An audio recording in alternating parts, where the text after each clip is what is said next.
여러분 안녕하세요. 최진봉의 보이는 라디오 최보라 화요일 순서 시작하도록 하겠습니다. 화요일은 늘 저희와 함께 하시는 분이죠. 이미 얼굴이 공개가 됐습니다. 에너지 뿜뿜 일명 형님이라 불리는 분이시죠. 김진애 형님 에너지 의원님 오셨습니다. 어서 오십시오. 김진애 에너지입니다. 네. 김진애 에너지 형님이에요. 그냥 간단하게. 에너지 형님. 근데 오늘 에너지 형님. 오늘은 근데 에너지가 조금 나십니까 어떻습니까? 아무래도 힘들죠. 굉장히 힘들죠. 아니 너무하지 않아요. 예. 아니 탄핵되는 날 하룻밤에 7시간 잤어. 네. 그러고 나서 맨날 토막잠 자다가 체포 안 되고 특히 1월 3일 이후에는 잠이 더 안 왔어요. 그러다가 겨우 이제 1월 15일 날 1월 13일이었나요? 1월 15일이었죠. 예, 15일 체포된 게. 15일 맞습니다. 1월 15일 날 저녁에 6시간 좀 내리 자고 그러고 나서 괜찮을 줄 알았더니 딱 이틀 일했어요. 그러고 난 다음에 이제 다 끝났다. 그래가지고 이제 제대로 좀 일을 하자. 그래가지고 했는데 다시 또 그리고 이제부터는 이게 일요일 날 이후에 이게 이제 이 불안이 계속적인 불안입니다. 지금 이제 경찰만 긴장하는 게 아니라 우리 모든 사람들이 다 긴장을 해야 되는 때가 돼서 그래서 뭐 힘들긴 하겠어요. 무슨 일이 벌어져. 근데 이러다가 조금 걱정이 되는 거는 이제 이게 만성이 되거든요. 말하는 이런 긴장이 만성 긴장이 되면은 오히려 그게 굉장히 안 좋습니다. 그렇습니다. 그래서 많이 걱정이죠. 이번 이제 지난 일요일 날 일어났던 거는 다들 뭐 제2의 내란이라고 얘기하는데 조금 이제 우리나라에서 사실 처음 있는 일 아니에요. 여태까지 뭐 사실 우리가 국가의 폭력 또 공권력의 폭력 대표적으로 5.18부터 해가지고 사실은 이제 우리는 그때 없었지만 해방 공간에서 일어났던 그 폭력 같은 거는 그 백색 테러는 무섭잖아요. 그때 그 뭐 저희가 영화에서나 보게 되고 가끔 기록 영화에서나 보게 되고 그러는데 근데 이번에는 이게 뭐냐면은 우리도 사실은 이제 젊은이들이 이른바 데모라든가 시위라든가 요새 평화적으로 넘어간 지가 한참 되지 않았습니까? 이번에 우리 빛의 혁명도 응원봉 흔드는 완전히 이제 세계가 찬양하는 이 평화혁명인데 그래서 빛의 혁명이라고 불리는데 이 빨간 정광봉 이 사람들은 이제 혁명을 일으키고 싶은 폭동이죠. 말하자면은 그런데 그리고 우리가 보통 이래요. 우리는 우리라고 표현하면 그렇습니다. 그냥 우리가 이제 공권력에 대항하는 우리가 이제 보통 우리의 표현의 자유를 할 때는 사실은 우리는 경찰 눈치를 좀 보잖아요. 가령 하다못해 민노총도 경찰 눈치 보거든요. 그리고 우리가 맨날 듣는 게 뭐예요? 절대로 빌미를 주지 마라. 그래서 쓰레기도 다 치워가지고 가고 절대로 뭐 충돌할 수 있는 빌미를 주지 마라. 이게 우리가 지난 거의 이제 한 7, 8년은 된 것 같아요. 마지막 저기 했을 때가 제가 이명박 때 그리고 이제 박근혜 저기 때 이제 백남기 농민 그때 물대포 있고 그때가 아마 거의 끝 무렵이었다고 생각이 돼요. 그 이후에는 우리가 촛불혁명 때부터는 계속 평화적으로 해왔기 때문에 이러고 있다가 이거를 갖다가 특히 법원을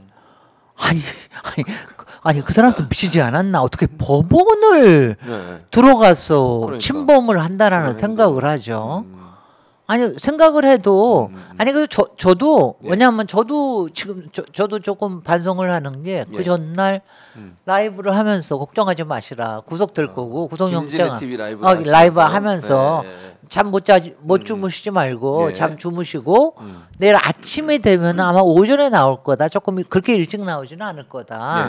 근데 새벽에 나온 거예요. 그래서 저는 새벽에 일어나지 않습니까? 새벽에 일어나면 제가 그냥 그걸 라이브로 또 다 맞잖아요. 그래서 미리 좀 더 대비를 이렇게 좀 워닝을 좀 했어야 된다라는 생각도 하고요. 그리고 조금 이상하게 생각이 된 게 뭐냐면은 제가 좀 이상하게 생각을 한 거는 몇 가지가 있습니다. 이제 여러분도 다 저기 하는데 일단 경찰이 어떻게 대비 태세가 그렇게 안 돼 있었을까? 왜냐하면 폭력적으로 변할 수도 있잖아요. 그게 무슨 뭐 대단한 폭력이라기보다도 어떻든지 간에 폭력을 할 수 있을 텐데 일단 뭐 본인들이 일단 무장이 안 돼 있었어요. 안 돼 있는 상태였죠. 그러니까 처음에 왜 뒷문에서 예. 밀리잖아요. 예. 이 사람들이. 그래서 경찰이 뭐 정말 문을 내준 거 아니냐 이런 얘기까지 들었는데 그게 나중에 이제 경찰의 얘기를 듣고 국회 나와서 얘기하는 거 보니까 전혀 본인들 자체가 무장이 안 돼 있기 때문에 예. 그 무장하는 시간이 좀 필요했다. 그렇죠. 그래서 다시 들어왔다 그러는데 근데 보통요 이번에 이제 이번에 하고 난 다음에 다들 네. 하는 게 이게 우발적인 점도 분명히 있긴 있겠으나 사전에 네. 상당한 계획이 계획이 있었다. 있었다. 이게 뭐 그러니까 이렇게까지 우리가 저는 그렇게까지는 생각 안 합니다. 여기 가서 해서 체포전은 누가 하고 침투전은 누가 하고 뭐 누가 부시고 이렇게까지는 안 하더라도 평소에 이런 폭력을 어떤 식으로 해야 될지에 대한 게 숙달이 된 사람들이에요. 보니까. 예. 그러니까는 7층에도 가고 그렇죠. 저 서버에 가서 물도 부으려고 예. 들고 컴퓨터 다 때려 부시고 막 네. 그러지 않습니까? 그렇죠. 그러니까 분명 근데 이런 게 있으면은요. 이게 분명히 이거를 획책하거나 이런 거를 기획할 수 있는 여지가 분명히 있다는 얘기도 우리가 그동안 또 돌지 않았습니까? 네. 근데 어떻게 경찰은 그런 정보가 없냐고요. 아니 경찰이 예. 아니 지난번에 제가 1차 내란 때는 그 정보사도 그렇게 웃기더니만 예. 방첩사죠 요새 예. 방첩사도 그렇게 웃기게 무능하더니만 예. 지금도 아니면 경찰도 정보가 나는 그런 게 있어야지 정상 아닙니까?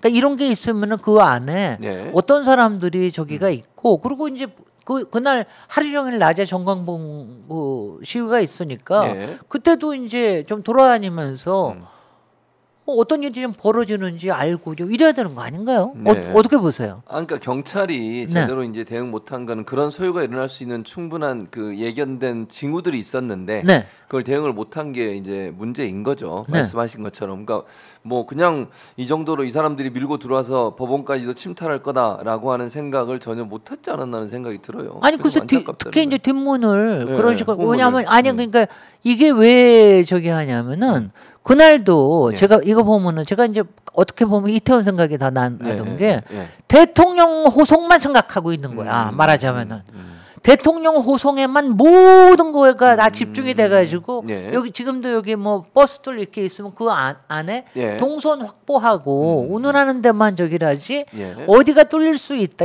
그 사람만 안전하면 된다. 뭐 예. 이런 생각이 다 들 정도로 좀 너무 저는 경찰이 좀 허술했다라는 허술했다. 생각을 아니 대비 태세는 완전히 허술했다. 예. 그리고요 예. 일단 이거를 알아야 되는 게 그렇지 않습니까? 우리도 예. 가령 지난번에 민노총이 광화문에서 하고 있을 때 예. 그때 특공대 나왔었잖아요. 예, 그래서 그랬었죠. 까만 헬멧도 헬멧 쓰고 예, 맞아요. 방패 옷도 들고 입고. 이러니까 예, 예. 우리가 좀 그러니까 처음부터 조심하는 게 있지 않습니까? 왜냐하면 그렇게 하면 잘못하다가는 충돌이 날 수 있으니까 그렇죠. 조심해. 마찬가지로 여기도 마찬가지고. 그러니까 공권력의 존재감이라고 하는 거는 예. 존재만으로도 우리가 이제 좀 무서워하고 그래야 되거든요. 우리가 그렇죠. 조심해야 되겠다. 예. 근데 왜 그걸 안 했느냐? 저는 그게 이번에 좀 경찰이 좀 미비했다. 왜 경찰은 네. 한 번은 잘하고 한 번은 잘못하고 한 번은 잘하고 한 번은 잘못하고 대응을 이러는 거 잘못해서. 아니에요. 그러니까 네. 우리가 지난번에 저 경호처하고의 그 체포하고 뭐 네. 이럴 때도 많이 그랬는데 그 하여튼 체포의 날에는 참 경찰이 잘했다라는 우리가 칭찬을 많이 했는데 이번에는 네. 조금 그게 허술했다 하는 생각이 들고요.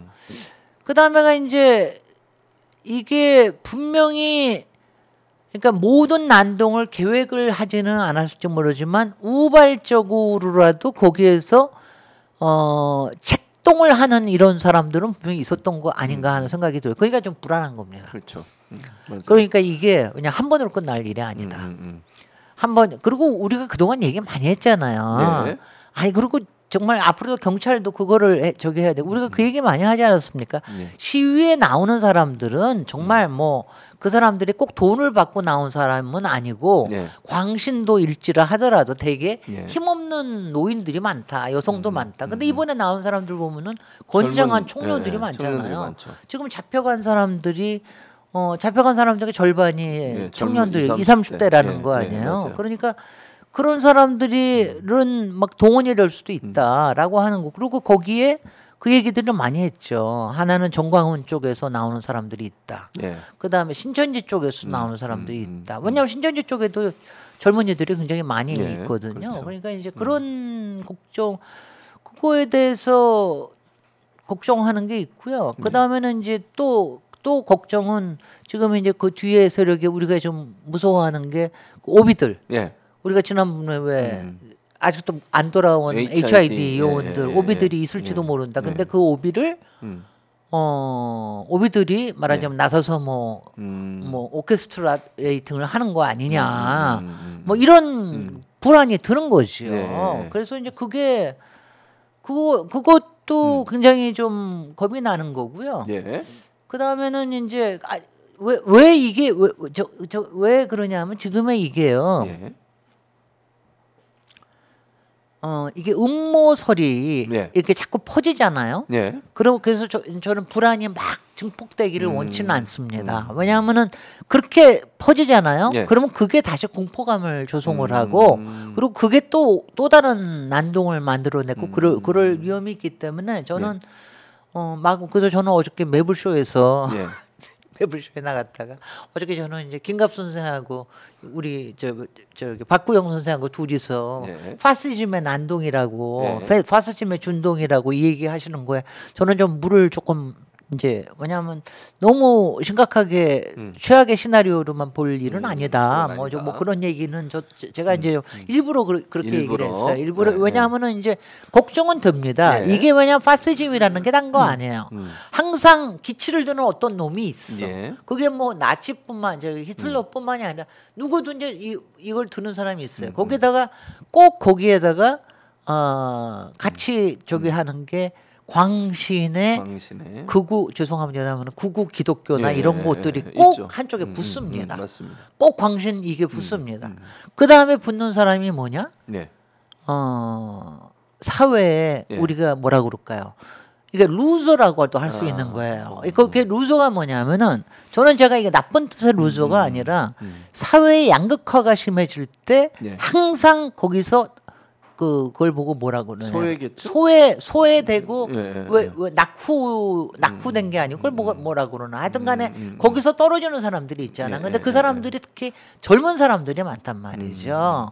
젊은 사람들이 많아가지고 그 젊은 사람들이 사실은 딴 거를 못 찾고 이런 데에 끌려가는 거예요. 왜냐하면 신천지가 그 사람들을 모으는 것도 젊은이들을 모으는 것도 이거 아니에요. 저는 신천지의 그 교리를 전파하는 방식을 보면 정말 놀랍다. 그걸 사회에서 해야 되는데 니네들 잘못 하나도 없다. 우리가 다 품어주마. 예. 일자리 주고 예. 잘자리 주고 먹을 거 주고 이러면서 계속해서 전파해 나가는 게 그것도 마찬가지거든요. 파시즘 거기다가 하나 더 저기 하는 게 예. 항상 자본이 거기에 또 이제 들어가거든요. 돈 있는 사람들 거기다 돈을 댑니다. 돈 되는 거를 또 자기네들이 마련하기도 하고 지금은 또 유튜브 가지고 돈이 되잖아요. 예. 돈 되는 장사까지 붙었잖아요. 그러니까는 그래서 이거를 그냥 틈을 탄 게 저는 뭐 윤석열이라고 하는 참 머저리 같은 왜냐하면 저는 뭐 제가 어저께도 얘기했지만 저는 이번에 이 저기가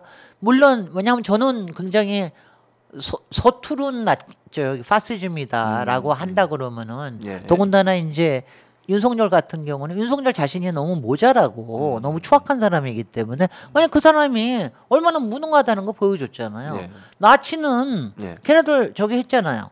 자기네들 그야말로 국가주의나 뭐 해가지고 경제나 아니면 자기네들의 국익을 잡고 1차 세계대전 끝나고 난 다음에 자기네들 정말 독일에 자존감이 완전 바닥이었잖아요. 다 자기네들 배상하고 막 이러면서 그때 그걸 잘못했다는 얘기를 굉장히 많이 했거든요. 그러니까 그런 거를 하면서 자기네들의 유능함이라도 보여줬는데 뭐 윤석열은 완전히 무능한 친구 아니야. 우리 유능한 선진국으로 가는 대한민국을 완전히 끌어내버린 친구 아니에요. 예. 그래서 절대로 이거는 성공할 수 없다. 저는 뭐 그렇게 생각합니다. 저는 뭐 근데 이제 그런 준동은 끊임없이 있을 수 있죠. 극우의 극렬 극단파가 있을 수 있다. 그거는 뭐 확실하게 그러니까 그쪽 위험으로 갈 가능성은 있고요. 그리고 어떻게 보면은 그런 추악한 모습을 이번에 이렇게 드러낸 거가 오히려 뭐냐면 스스로 자멸하는 길로 들어갔다. 어떻게 보세요? 스스로 자멸. 윤석열이 아니 교수님께서는 어떻게 보세요? 어떤 문제를? 교수님은 이번에 일요일에 이 폭동이 어떻게 이 사회 현상으로서 또 저기로서 어떻게 보세요? 나쁜 놈들이죠. 그냥 분석을 하세요. 분석을 언론 학자로서 다 분석을. 얘기하셨잖아요. 다 얘기하셨는데 뭐 또 분석을 해요 제가. 근데 저는 네. 뭐 실패할 거다. 근데 이제 이게요. 오늘 그 트럼프가 뭐 했는 줄 아세요? 취임식 할 건 뭐 했는 줄 아세요?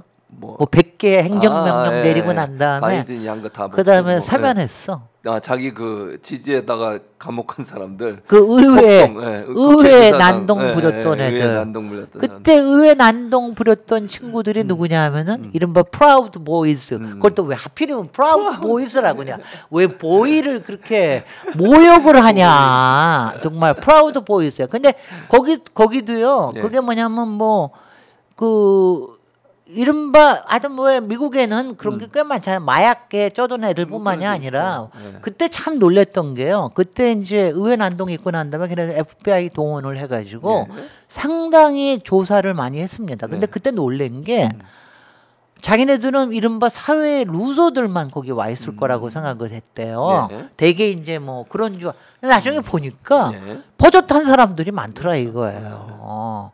근데 그 사람들이 되게 광신도가 된 프라우드 보이스라고 하는 이렇게 돼서 그래서 그때 저기 한 뭐 꽤 많이 한 1,500명이 들어갔거든요. 그리고 형도 굉장히 많이 살았어요. 22년, 뭐 20년 뭐 제일 22년 살고 그랬는데 오늘 다 사면했대. 네, 사면했어요.